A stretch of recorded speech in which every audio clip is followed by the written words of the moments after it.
Hello, History of Medicine students. This is Professor Bowen here with some comments on our Week 3 discussions.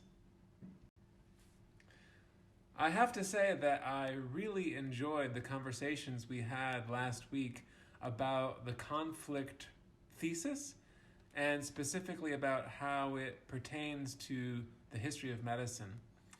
In our chat about this, we brought up a lot of great examples from all across medical history, from ancient Egypt to ancient Greece, through the Renaissance. Some of you talked about, for example, the trial of Galileo Galilei. And I just wanted to illuminate this discussion a little bit more by bringing in some additional historical examples, including from my own work, just to give you a sense of where the scholarship is now on the validity of this conflict thesis.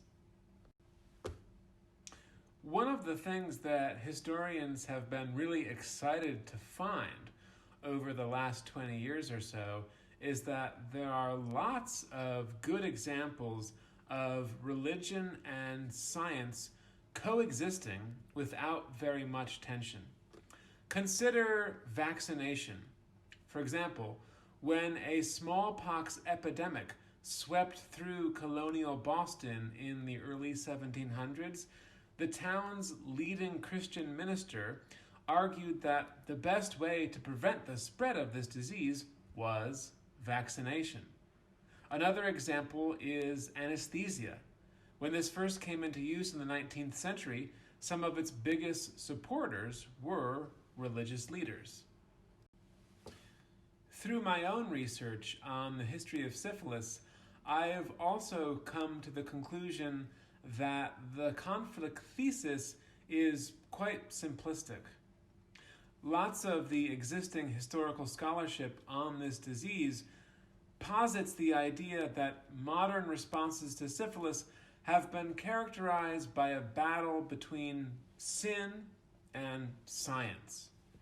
This framework of sin versus science was inspired by the conflict thesis, and it has encouraged historians to divide doctors of the past into two camps. On the one hand, the moralists, who believed that syphilis was a symptom of a bigger cultural malady called sexual immorality, and the secularists, who saw syphilis as a straightforward biological condition. In my own work, I've found that this way of thinking about things is inadequate because it often overlooks the way that religious and scientific responses to syphilis often overlapped and cooperated with each other. An argument that I've made over and over is that the whole sin versus science thing is a false dichotomy, as when it comes to medical practices, religion and science did not so much compete as they did intersect. Much of my own work revolves around a place called Hot Springs, a small town in central Arkansas in the American South that in the early 1900s was a popular health resort for people with syphilis. Many of the doctors who practiced in Hot Springs made use of a therapy that they called hygienic treatment. While dosing their patients with some of the latest anti-syphilitic therapies, including mercury and the iodides of potassium, they also encouraged their patients to reform their personal behaviors and habits, specifically by forsaking alcohol, tobacco, gambling, and, of course, sexual intercourse. All of these behaviors were associated with syphilis at the time, and the doctors called this part of their treatment moral therapy. They were particularly insistent that patients refrain from indulging their sexual appetites while under treatment. As this suggests, making use of the latest scientific state-of-the-art diagnostic and therapeutic technologies did not preclude doctors from also taking a moral approach to syphilis. In hot springs, at least, there was no strict divide between religion and science. We see this more cooperative model all across the ancient world as well, in places like ancient Greece. Within the Hippocratic corpus, perhaps the text that best illustrates the overlap between the natural and the supernatural is a text called On Dreams. The book assigns a key role to the gods in healing and names several deities, for example, Zeus, Apollo, Athena, and Hermes, that people should pray to when sick.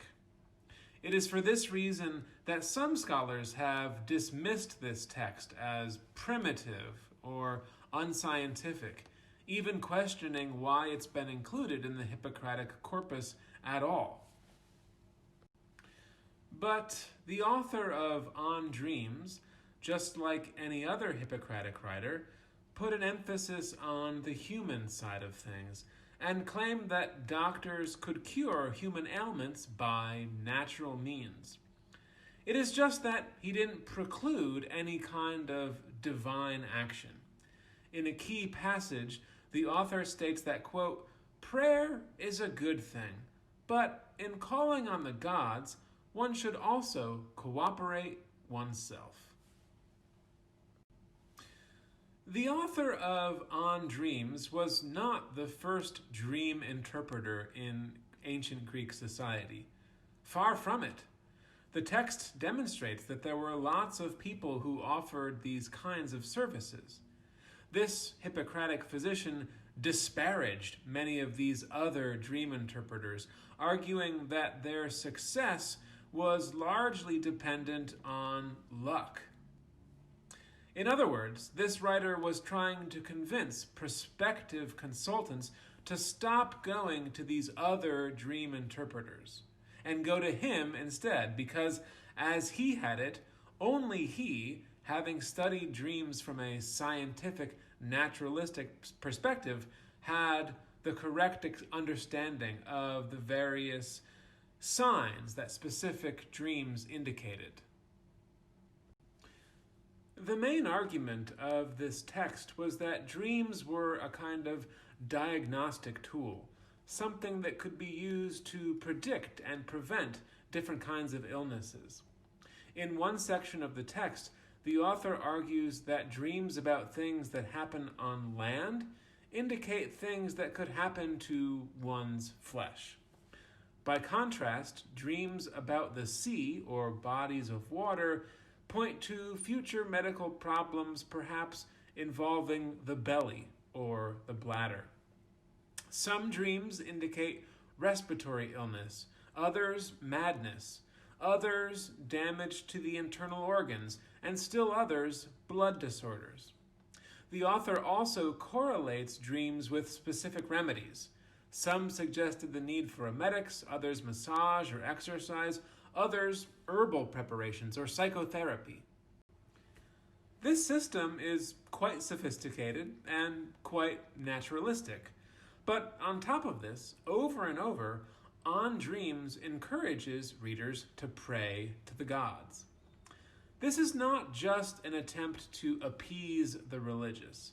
The author is not simply paying lip service to the spiritual. He seriously believes that the gods played an essential role in the curative process. Thus, for him, religion and science overlap and cooperate.